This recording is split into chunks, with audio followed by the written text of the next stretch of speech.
So, do you have Tasty. a question? Is there something funny? I do. Yeah, sure. How do you define wokeness? Wokeness is the destruction of normalcy and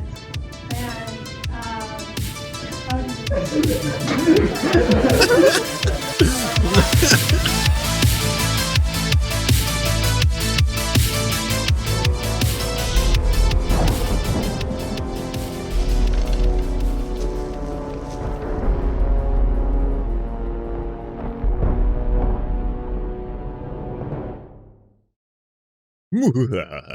Yeah, I haven't. Ooh, it's been a while since I've been in the graveyard. Hold on, let me turn this off. And I just want to be here for 2 seconds. I was actually gonna go back because I don't have the Chiron working here, so it won't make much sense. So enjoy the spooky graveyard. And bam! Oh, whoa! Look, we're back in the newsroom. I did want to laugh at Chaya Raichik a little bit, just to take a bit of a pivot from all the other world news that actually matters to silly news of silly people.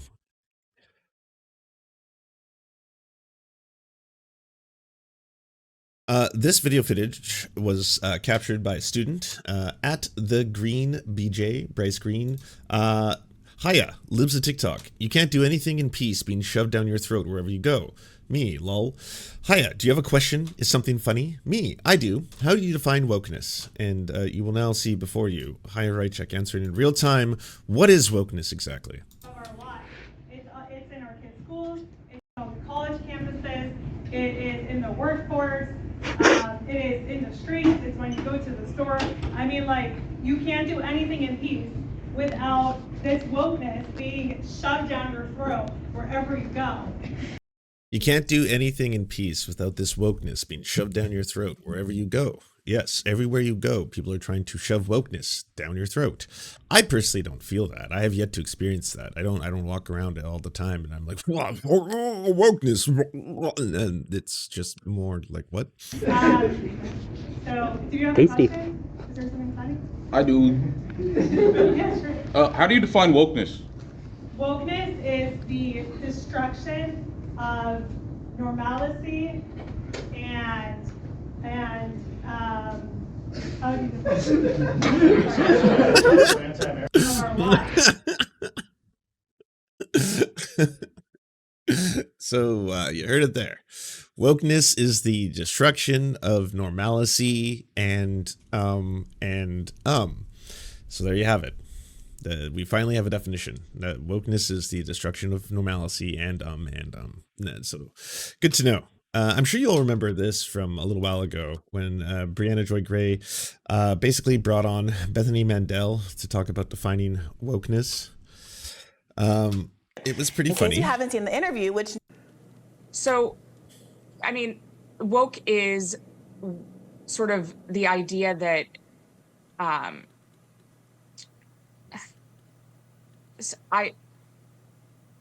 Do you know why she was there? Because that part's kind of fun. She was there to promote a book she wrote on this topic.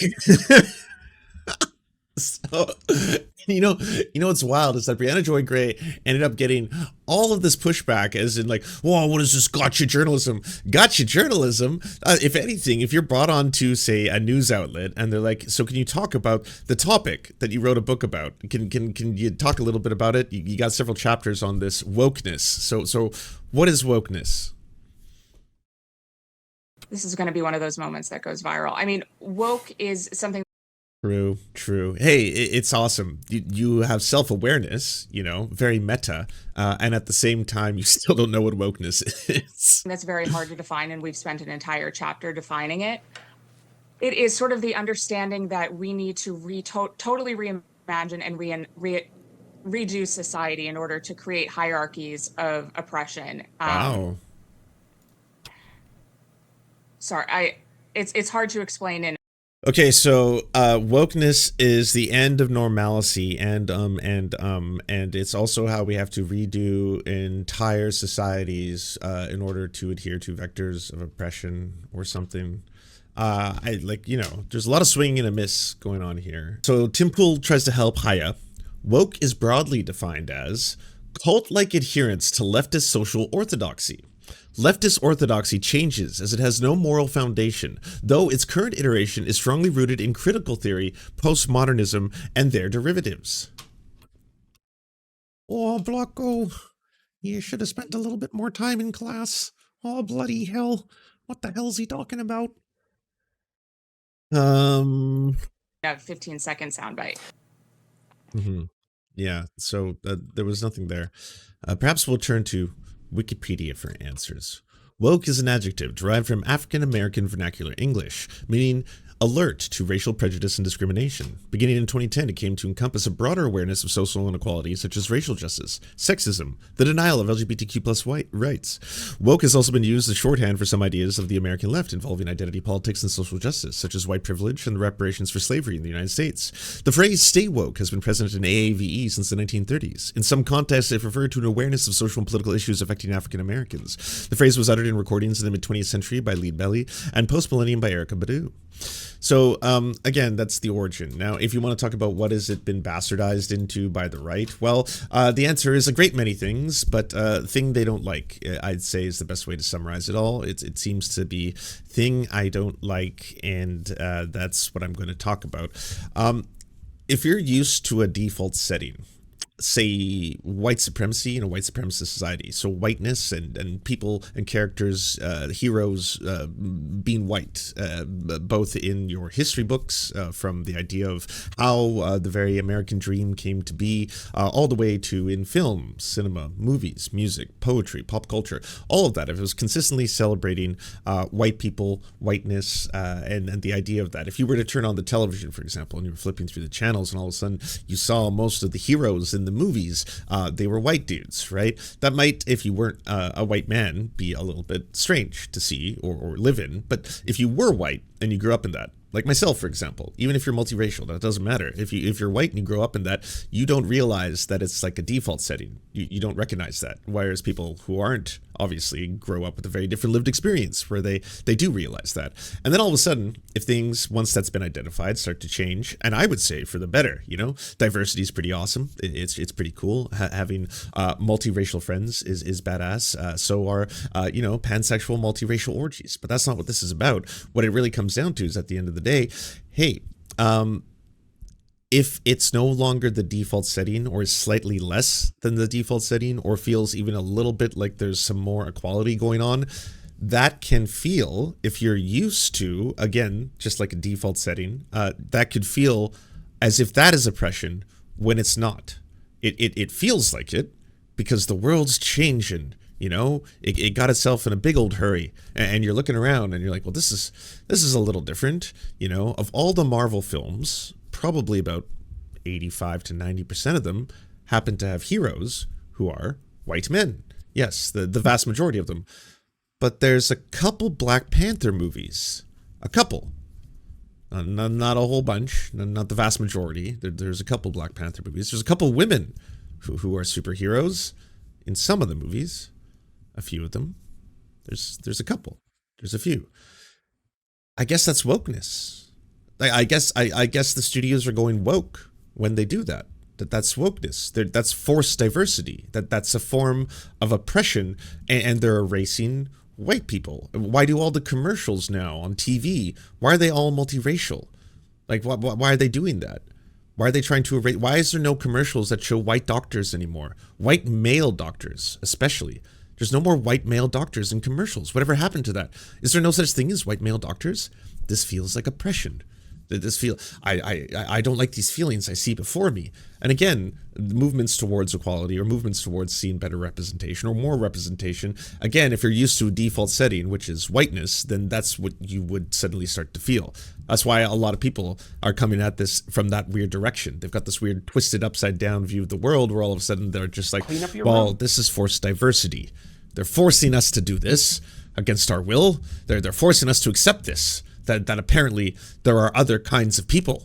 Yes, That's wokeness. Woke leftist ideology. It has no coherent ideology. It's postmodern neo-Marxist or something. Reason it all saw that Tim Pool was saying Metric is the greatest band of this or any generation. I don't know if he's being serious because he's never serious online. He just likes posting things to see how people react for engagement and or clicks and monies and stuff. So he'll just tweet things without any meaning behind them. So I don't know if he's actually being serious. But it was weird to see because I was like, Metric, what?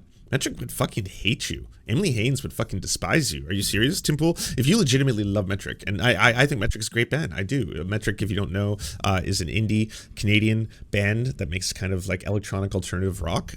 They have a lot of great songs. I've liked Metric for a long time. In fact, fun fact, one of the first music competitions I ever entered was a Metric song remix competition online. I did not win, but yeah, it was neat to participate and all that fun stuff. But yeah, Metric again would be way too woke, I believe, for Tim Pool and stuff. It took like 2 seconds of Google searching to find interviews where, you know, Emily Haynes is talking about these kind of issues and talking about, you know, the way people have to present themselves, societal and gender norms, you know, woke shit.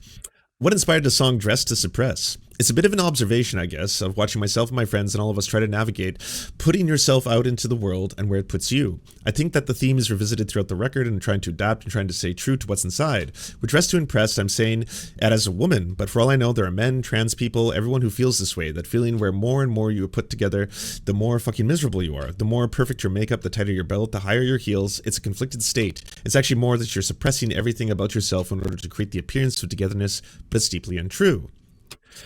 Wow, sounds like fucking postmodern neo-Marxist woke bullshit to me. Speaking of wokeness, the greatest account to ever end wokeness, has a revelation for you all. I don't know if you've seen this, but California hiked the minimum wage to $20 per hour for fast food workers this week. So for $20 an hour, which again probably isn't even a livable wage in California, but still, they hiked the minimum wage to $20 an hour for fast food workers. You'll never guess what happened next. This is March 29th. Check this out. Here's the prices. Look at a hamburger, $3.50. April 1st, $3.60. 60 cents. 10 cents more a fucking hamburger. That's right.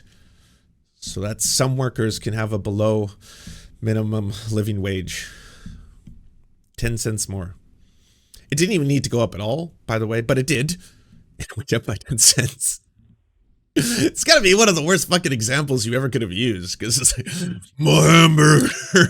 No, look at these prices. The price of food is very expensive, for sure. It certainly is harder and harder these days to make a dollar go as far as it used to, and I completely appreciate wanting to get a cheap hamburger, especially on the go. You know, people, they're busy, they got to get to their jobs, they got to work, and some of those jobs, you know, people I think deserve to have a living wage, and I don't think $20 will even match what you need to be able to pay rent and pay bills and save money at the same time as being able to live and eat and have fun and put money away, play by the rules. And if you play by the rules, put money away, you should be able to eventually get enough money for that good old down payment so you can start building equity and start a family and all that kind of stuff. I don't know if like $20 an hour, even in this day and age, will cut it. Most likely not. But hey, guess what? If it comes down to it, if I have to pay 10 cents, I would be hard pressed if that N wokeness motherfucker has ever picked up anything below like a $5 bill lying on the ground in the past decade. Have you picked up a fucking dime? Have you seen a dime on the ground and grabbed it off the floor? Have you bent over to grab that dime and put it in your pocket? I doubt it. I have no way of proving this, but I sincerely doubt you've ever seen a dime on the ground and picked it up. So the 10 cents more so people can have $20 an hour. Okay. Cool. So does that mean if it goes up by 30 cents, they can have $30 an hour? Because yeah, I'll pay the $3.30 for the hamburger if that's the case. Sounds pretty like win-win to me. I'm still getting a cheap-ass hamburger. People are still going to be making the hamburgers. They have a very high quality of life. They can go out and buy other shit. You know, capitalism. They can go consume too. We can all become consumers. Yeah. French fries stayed at $2.30. Good. No communism here, thankfully. That's true. There was no communism. Fries remained the same price. But it was the hamburger that went up 10 cents. That's right. Why? It's really, really good. It's called, let me get the exact title, an episode every American should listen to. It's really amazing. It's performing really well. It's on the Charlie Kirk Show podcast page. You can follow the QR code, Jesus, get to download it. it and listen to it. If you were busy on Friday or if you were in Mass, I totally understand. And her daughter, all of a sudden came home and said, I'm a boy. She said, what? And the whole assembly line, the conveyor belt, was started to grind. They wanted to give her cross-sex hormones. They wanted to give her testosterone therapy. They wanted to cut off her breasts. They wanted to do What?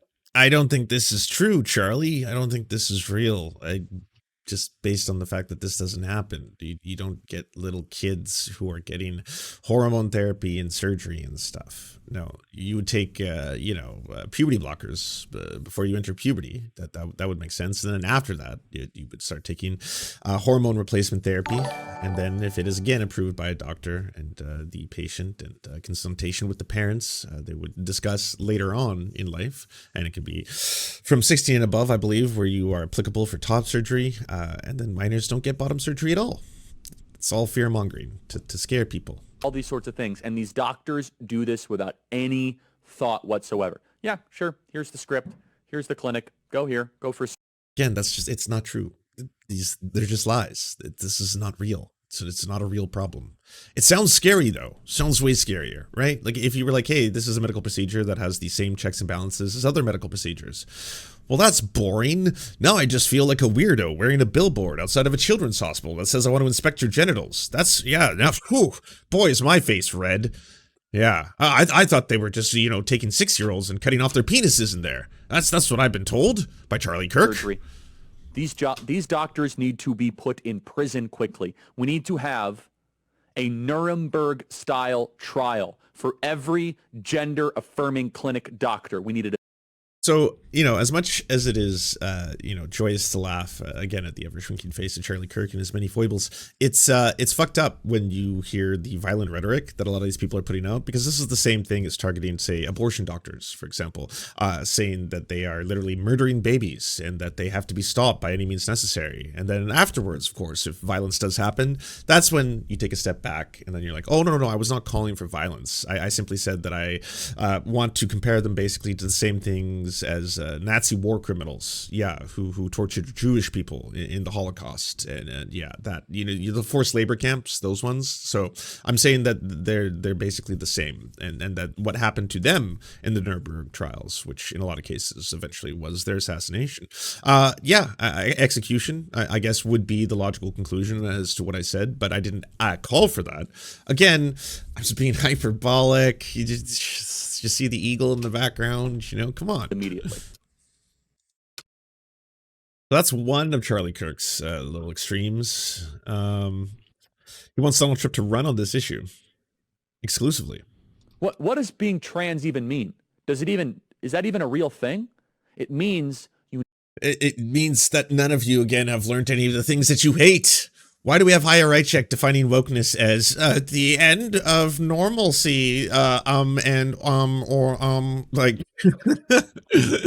really hate these people. I hate them so much. I want them to suffer. In some cases, I want them to die. I hate them so much. I don't know who they are. Hard pressed? No, I have not wrapped my head around the concept too much. Yes, but abominations. I'll say that without any research necessary. need therapy. And I have compassion for you. Some people say, oh, Charlie, it's too mean-spirited, all of this. Hold on a second. Time out. You know what's mean-spirited? Erasing womanhood. Acting as if XX chromosomes mean nothing and some freak with XY chromosomes. So no one is saying that chromosomes don't exist. Yeah.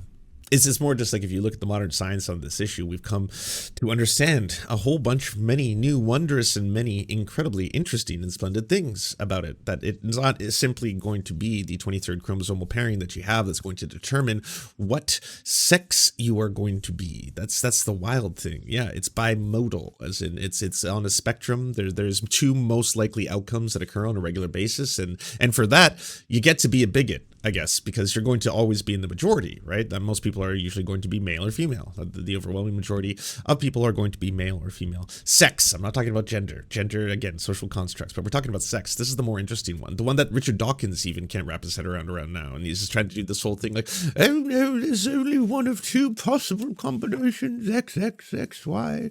Yes, and don't you hate all the sounds coming out of the mosque? So terrible noise that, oh yes. I love the church bells now. I'm a Christian.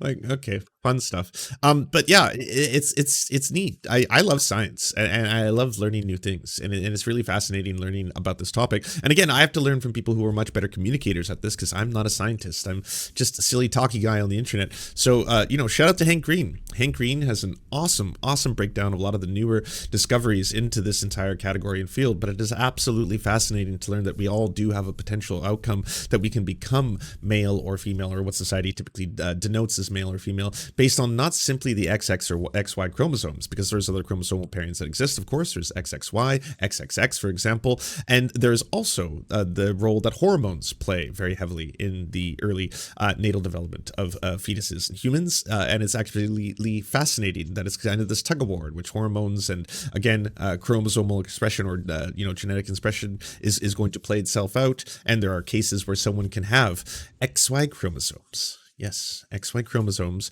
but at the same time, because they have a condition in which their bodies may suppress the release of testosterone, they're going to grow up as what Charlie Kirk would describe as biologically female.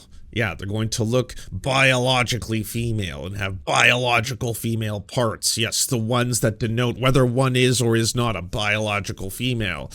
And then when you look at the DNA or the bones, if an archaeologist was to extract the bones and look at the bones, you might get fooled in that case if you simply were to rely on one thing and one thing alone, where scientists are like, oh, it's far more complex, but interesting, way more cool. It's really neat. It's fun. Hold on. We got a dono. Zandy P with the $6.99. Thank you so much. Metric also signed Tegan and Sarah's open letter for artists against anti-trans hate. Wow. Ooh, I didn't know that one. Uh-oh. Tim Pool. I will quote tweet Tim Pool with that factoid, because I think he needs to know. I just want to help him avert a crisis if he's promoting the woke mind virus, which I guess he technically kind of is if he's doing that. So I'll help him out there. But I also don't ever know if he's tweeting that in jest. He could actually hate Metric and then just be doing one of those tweets where it's like, Metric is one of the greatest bands of all time. The fact that he tagged Metric and there's no shade makes me think that he was listening to Metric, which again, it's very catchy music, and then he was just like, I want them to notice me, I want Emily to notice me, so I'm going to use my big social media account. I too am an artist. Neat. We're both artists. We're both musical artists. I'm a singer too. Yeah, I'm in a band. Yeah. Do you ever want to, like, I don't know, collab or something? It would be really cool if you saw my @metric and liked me and my posts and listened to my music. And I mean, we could share. I could make you a mixtape. I know, so retro, but it'd be cute, right? If I made you a mixtape, I could mail it or something. You just let me know. P.O. box. It doesn't have to be like your home address or anything, but P.O. box, and I could mail it. Like it's going to be actually just all my songs. It's just it'll be my catalog, but I'll put them in order for you specifically. So mixtape in that sense, that it'll be cute. Chromosomes can suddenly become a woman. You got to draw a line. Distinctions and order is what keeps civilization alive. Distinctions and order. And I hate to say this. He would hate the Constitution of the United States then. A lot of rules in place there that I don't think Charlie Kirk likes to adhere to.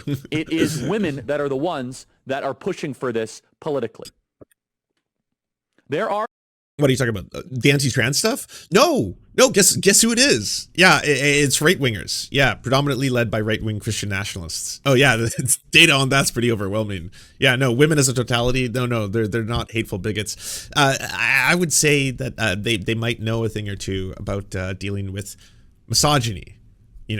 workplace misogyny, general misogyny, living under patriarchy. The very idea that now there's all these men who once used to hate feminism and feminists and all that kind of stuff are now coming out of the woodwork saying that we care about women's spaces and keeping women's spaces nice and secret and safe, where we can control women's spaces and bathrooms. We want to control women's bathrooms. We want to inspect genital.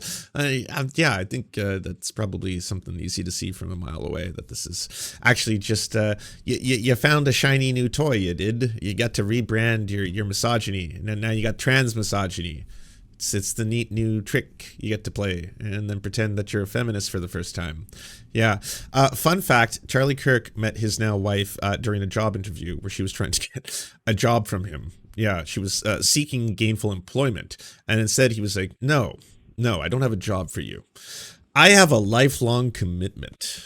There are some groups, I know many of you that there's some remnants out there, there's some small feminists. Oh yeah, no, he tells the story. He brags about it. It's like a point of privilege for him. You never know where you're going to meet that special someone, you know? Could be in a position of power where they're your subordinate and their employment history and or their ability to have a job is dependent on whether or not you're going to hire them.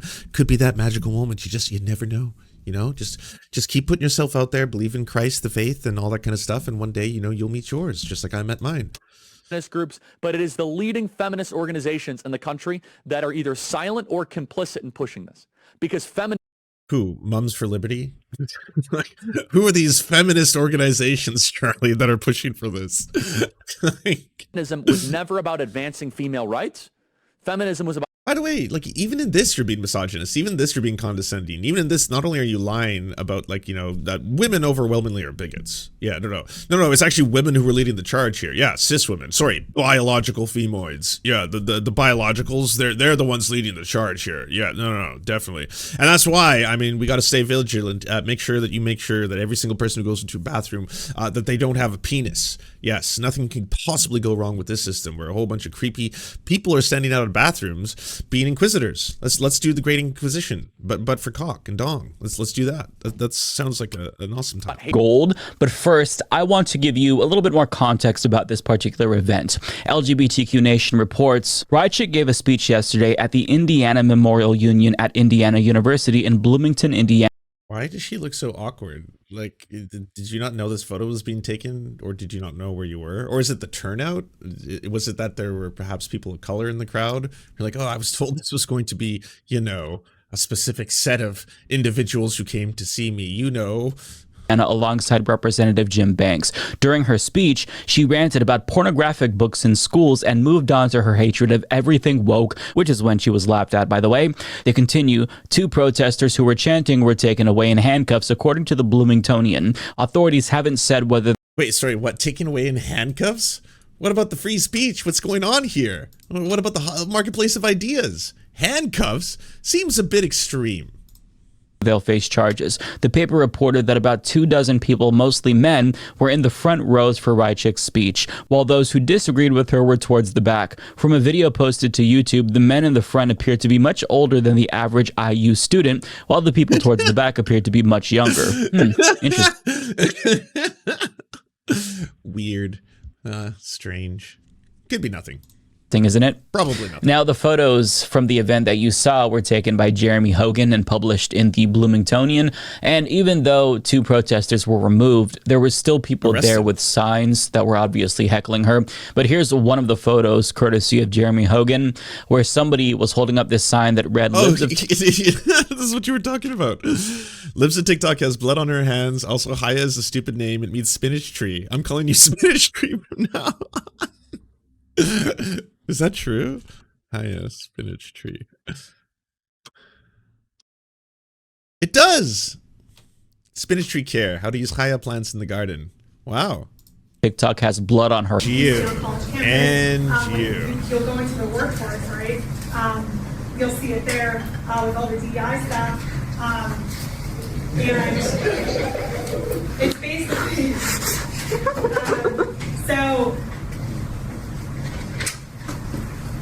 So there's been so many companies. I personally exposed Blast, Mayo Clinic, Enfamil, Aldi, Planet Fitness, Intuit. There's so many companies that this DEI is embedded into their like policies, and this is how they operate. And DEI is basically just code for less white. When you go into the workforce, DEI is code for less whites. Listen, as stupid as that sounds, she's at least trying to define the thing that she's talking about. So good job, Chaya. That's like 101 of speech giving. If you're going to talk about something and you want to inform people, then you need to define what you're talking about. But, you know, this is somebody who is an amateur who's just speaking out of her asshole. So, you know, if she happens to do something that might inform the audience about her own views, it's accidental purely, right? She's not actually trained to be an educator because she's a dumbass, right? She doesn't know what the fuck she's talking about. But the problem with her fear-mongering is that it's complete bullshit. Corporations never actually followed through with their promises to make their hiring practices less racist. As CNBC reports, companies like Google and Meta pledged to adopt more inclusive hiring practices in 2020 in the aftermath of the George Floyd protests, but didn't actually follow through on that promise and ended up gutting their own DEI programs just 2 years later. And this is Well, that's probably because the programs were run by DEI. See, DEI got rid of DEI, so it solved itself. But like that won't always be the case, so you have to be hyper vigilant against DEI before DEI takes over. Indicative of a broader trend. So these companies made the DEI promise to make themselves look good, never followed through on it, and now conservatives are using that non-existent program as the boogeyman. Which is why Chaya Raichik was laughed at when she talked about how harmful these DEI policies have been, because everybody knows that is demonstrably untrue. But there's one more clip that Bryce shared that I want to show you because it proves how little she's thought about her own worldview. And she said something similar in her interview with Taylor Lorenz, but she apparently hasn't learned from that because she doubled down on a point that defeats her entire worldview. Let's watch. For the rainbow bullies right here, could you define, could you give us What did you call how many us? genders are there, Chaya, please? there's 0 gender.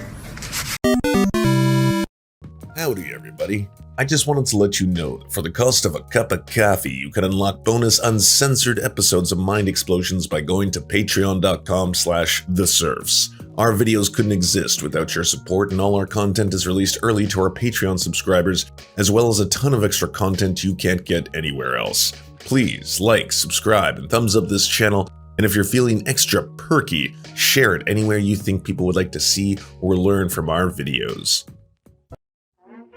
Thank you so much for watching, everybody. We first want to give a shout out to everyone who makes this show possible. This program is produced thanks to the generous support of our Patreon supporters: Anna Loves Riley, Arian McCarthy, Cheryl Alvarez, Comrade Junkie, Doug Caddy, Everything Important, Hagbar Celine, Jimmy Sombrero, Multimondi, Omni, Peanut Butter Blondie, Political Poppy, Preston Kroll, Quiet 185, Richard Bomey, Riley and Anna, Roller Dragon, Ruby, Cernicus, Stellar Gwyn, Sebastian Demmel, Travis McClinton, and Words Greenwood. As well as every other person you see on the screen right now, this show would not be possible without them. And if you want to join these wonderful people who make this entire program possible, simply go to patreon.com/the Serfs and you can unlock uncensored and bonus episodes and, you know, help us exist.